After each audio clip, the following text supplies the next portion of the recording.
Hey everybody, welcome back to the show.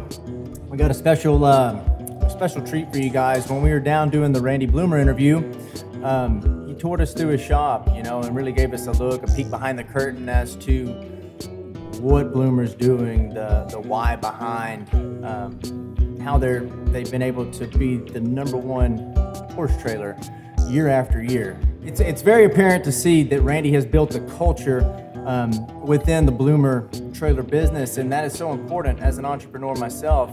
It's so important and very hard to do, and so my hat's off to him. He's got employees that are currently there that have been there since the beginning, and so that says a lot about him and as an individual and for the company itself. So check this out and let us know what you think, and until next time, stay grateful. The Converse Cowboy Journey has given me an opportunity to sit down with some amazing performers from all walks of life, where it is my job to tease out their habits and routines so that you can apply and test in your own life.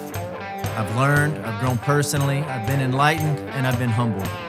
Above all, I've realized there is no destination in this life, no goal achieved, or money made that can replace the feeling of flow and the pursuit of doing what you truly love to do. With a growth mindset, I'm constantly asking questions and pursuing knowledge. The Converse Cowboy is a platform that allows me to do just that. I'm excited and eager to share their stories with you all. I'm Mike Roberts, and this is the Converse Cowboy. Brought to you by Kerry Kelley Bits and Spurs and Schaefer Outfitter.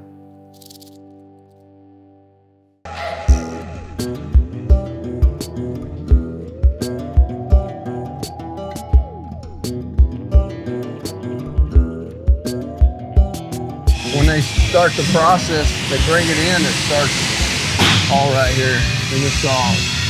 So like you order the trailer today, that trailer would have a serial number, it would have all the pertinent information on it. It would have length, width, height, all the interior, all the features on the horse trailer part of it, and it'll have its own print. And so then you come in, we come in here and it goes to the shop. It goes to the door shop. Saw 2, CNC machine, roofs, floors, on and on and on. There's two ways to do it. Mine's a component driven, all right? So the days of the craftsman are sadly waning. Gone, yeah. So what you have to do is you have to create something that I want the same integrity in it. I want the same exact tolerances in it. How do I achieve that? So my thought was component based. So like when that trailer comes together, the floors are built here, the walls are built there, the roof is built there, the gooseneck is built down there, which I'll show you. We'll walk past all of it, but as I walk past it telling you this, you'll kind of see what I'm talking about. Yeah, that man, like hearing you say all of that raises the question. So like you have so many different trailers coming through, like I gotta think you're making some that are just stock of regular 4-horse 15-foot short wall, but how do these guys know like this is a special order, like this is what this needs to be, and this is a 3-horse, this is a 4-horse? Yeah, well every one of them, because I can imagine like this could be chaos without some type of a system, and it seems like you have a very well-oiled machine, like it's dialed in. well, orchestrated chaos. There you go. Well, if we do our job right, and you have fixtures that are squared and true, they all need to be square and true to the center of the gooseneck, right? Well, if you do your subframes right, your axle trolleys right, all these things, and they're in these environments where there's only one way this component fits, right? So they can't make a lot of mistakes because it's in this fixture. So when they do their job and they put them in there, well, when these all come together and culminate, I don't have to cut a bunch of stuff to fit, right? Yeah. When they bring that roof and they set it on those walls over there, it sets down on it. So then it's a matter, so I built these components stronger than I ever could have if we'd have stick welded every single thing in one bay like it used to be. I don't have to rely on I don't rely on human error anymore. Yeah. Right? Yeah. So what point did you make that move? And I got to think that would have been hard, like to take the old ways of doing things and say, I think we can do it a different way. It's always hard. Change is always hard. People don't like change, but the reality is it just, at some point you have to do something, right? I mean, if everything indicates that these tradesmen are kind of going away and it's not fast enough for today's society, then everything's built out of necessity, right? So it was just logical. I mean, that's what auto plants do. It's what anything that's like John Deere or anything that's being built has to have some kind of plan to understand that people are retiring and things are innovating, because the processes themselves are there, but the components themselves have gotten so much better. Yeah. Everything has evolved. Right. And so if it's doing this and you're sitting right here and you don't go there, someone's going to pass you. Get left behind. So I want to be ahead of it. And that's what you do. And it just makes everything so much easier. Yeah. And it makes these guys, like this guy right here, for example, it makes him, he does the same thing every day. And he gets really good at that thing right there. So if something's off a little bit, he knows it like that. Yeah. And that's what you want, because and then they take pride in that area right there. And if you say, hey, walls look good, you know, walls look good, roof looks good, you know, that kind of stuff. And the morale in the shop is key. Yeah. You know, so I talk to all of them. I mean, I'm not the CEO that sits inside all the time. I can tell that just from the short time I've been here. It's just not me, but because I appreciate them, and I mean, there wouldn't be a Bloomer Trailer if these guys weren't in here. When it gets right down to it, right? Right.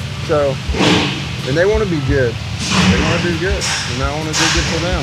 Yeah. It's a win-win. I mean, I got some good guys. I mean, these guys in Dorset, they're awesome. That's the best pig guy right there in the country. He makes us look good. Name's Enrique. How long has he been with you? 12 years. Started out down there somewhere, and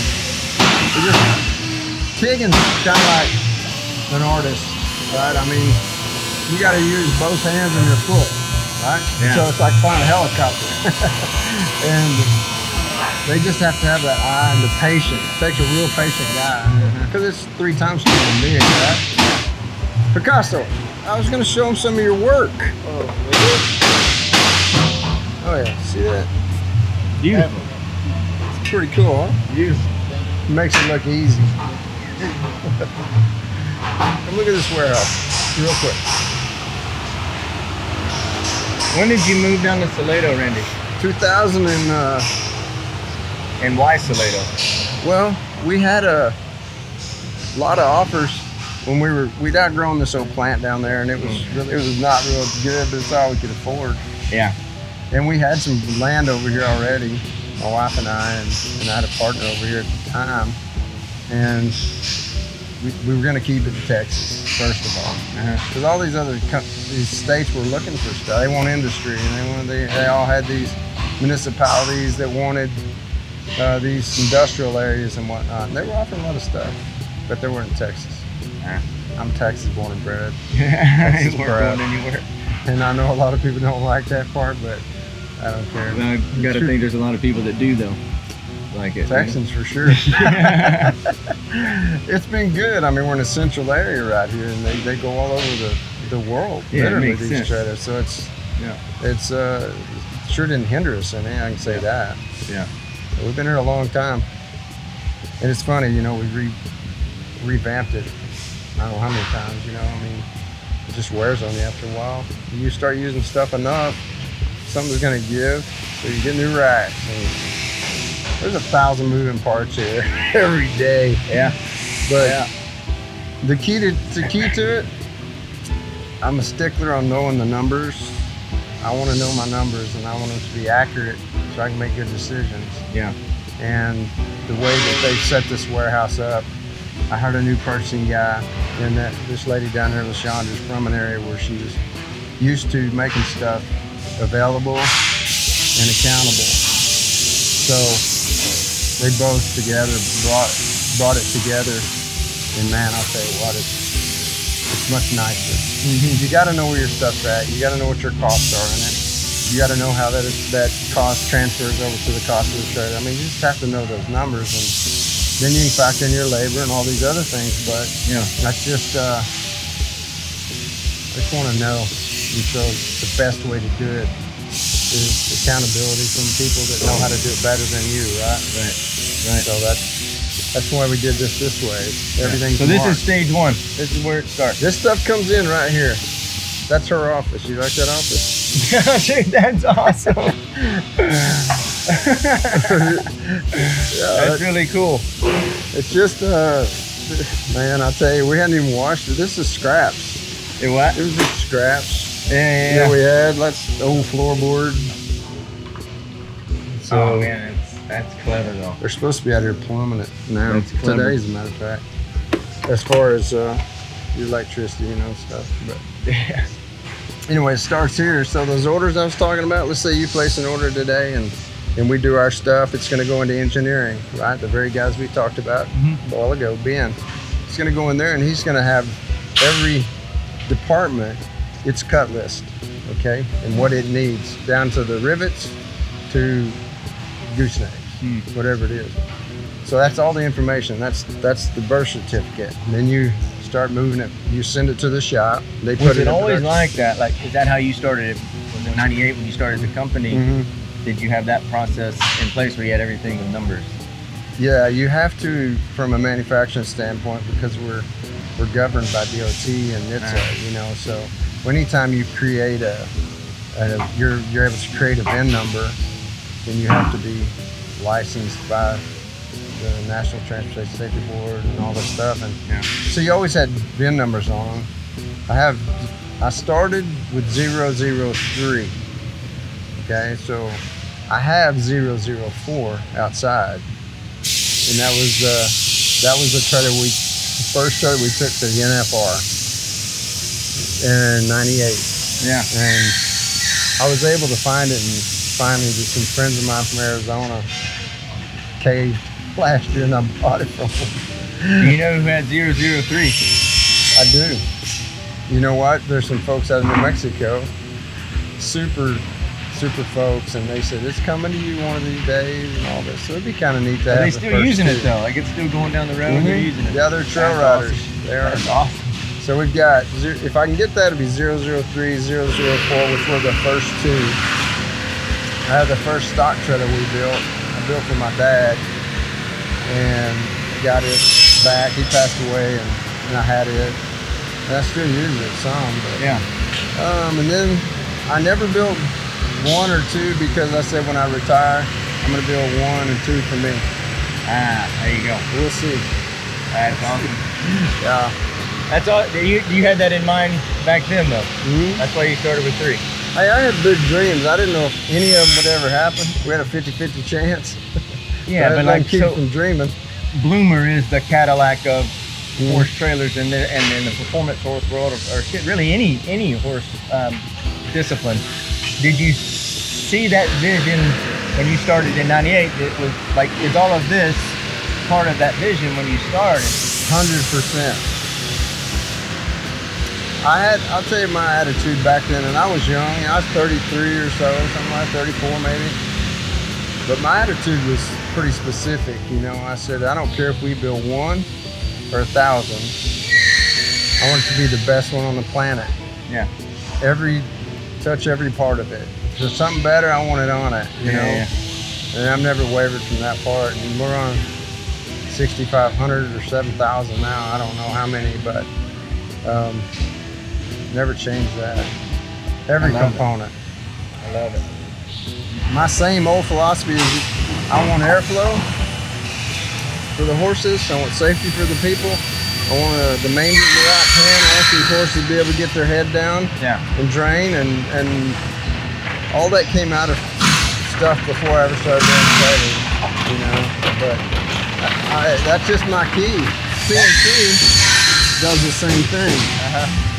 Because I've started using that more and more. I got a guy that can do it now that's very good. We're utilizing about 10% of it, but what it is, the accuracy part of it is just incredible. because like this is a telescope and divider part of it. Door frames, like my door frames are all tube. Everything I use is tube, and this is actually a divider.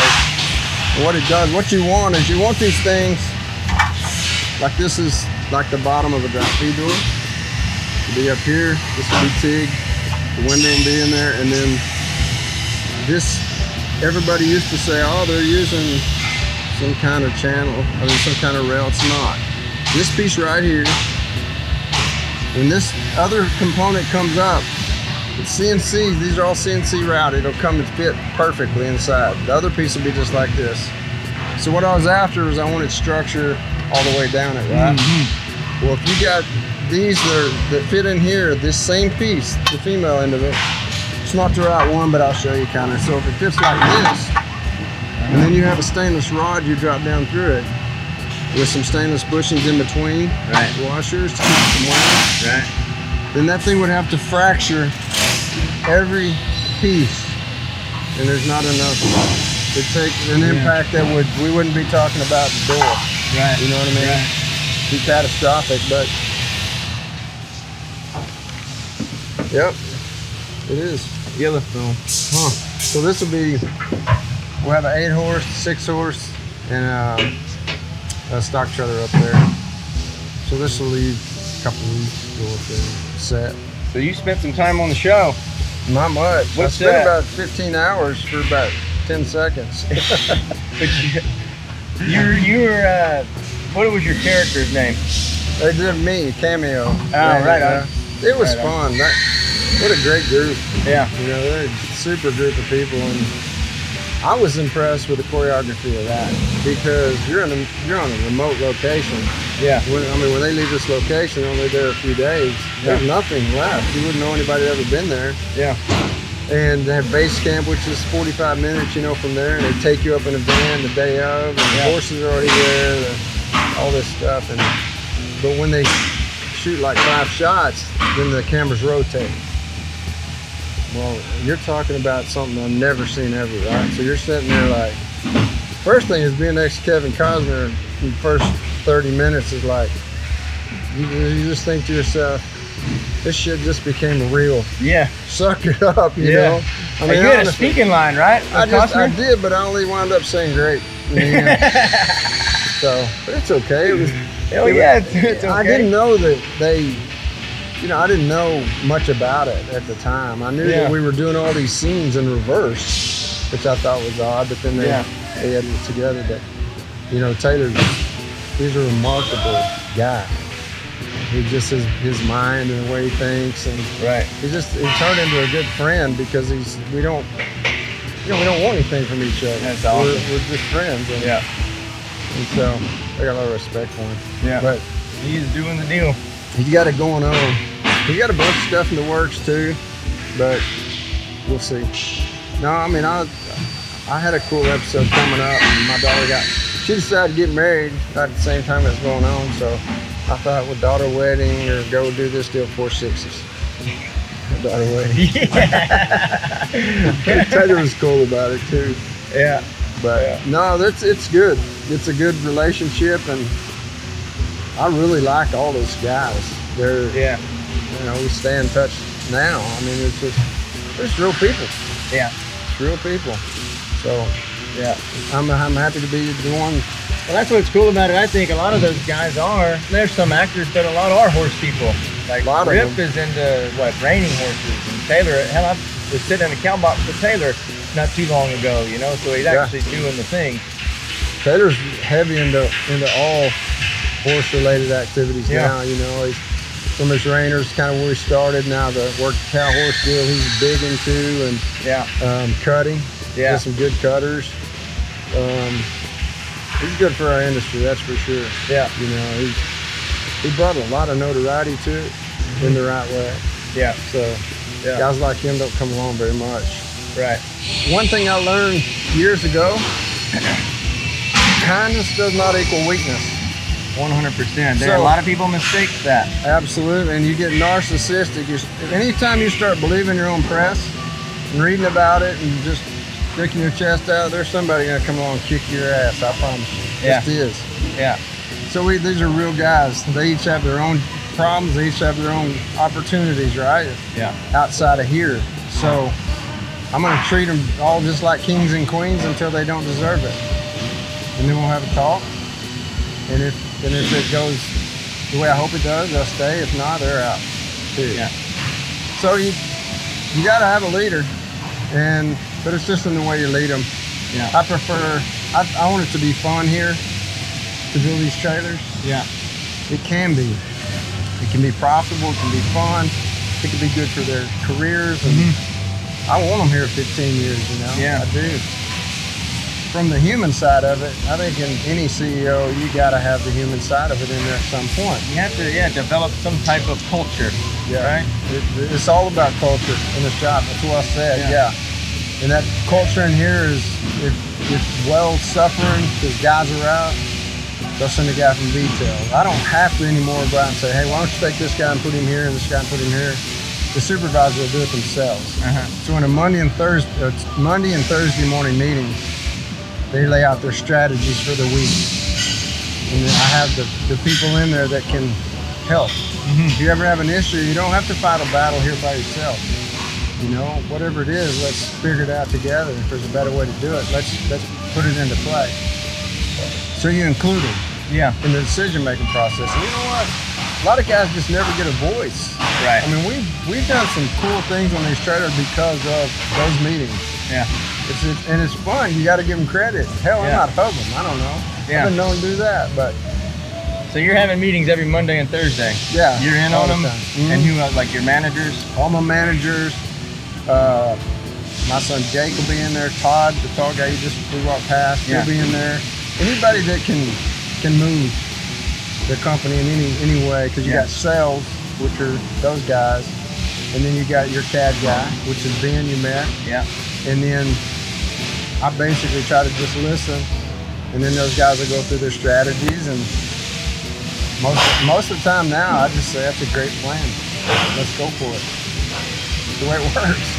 Yeah, and then they feel good. They feel good about themselves. They're part of the bigger picture.